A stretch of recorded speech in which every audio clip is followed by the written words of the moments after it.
Hey everyone, welcome back to another crypto tutorial. Today, we're tackling how to withdraw Bitcoin from Kucoin to Exmo in 2025.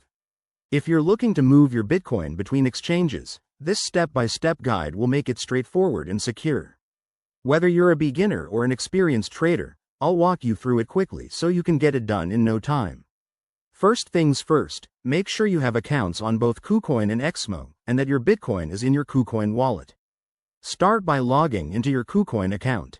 Once you're in, head over to the Assets or Wallet section. It's usually in the top menu. From there, find and click on Withdraw. Next, select Bitcoin from the list of cryptocurrencies. This is crucial because you want to ensure you're withdrawing the right asset. Now, you'll need to enter your Exmo wallet address. Double-check this address on your Exmo account to avoid any mistakes. Crypto transactions are irreversible.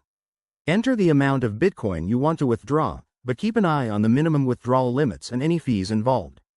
Kucoin might charge a small network fee, so factor that into your plans.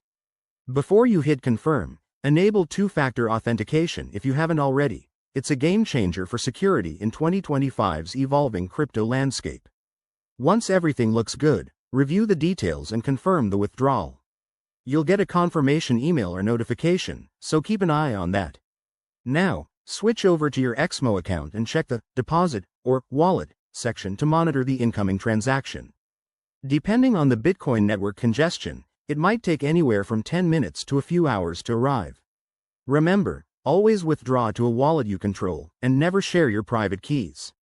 There you have it. That's how you withdraw Bitcoin from Kucoin to Exmo in 2025. If you found this helpful, give it a thumbs up. Subscribe for more guides, and drop a comment if you have questions. Stay safe out there in the crypto world. Thanks for watching, and see you next time.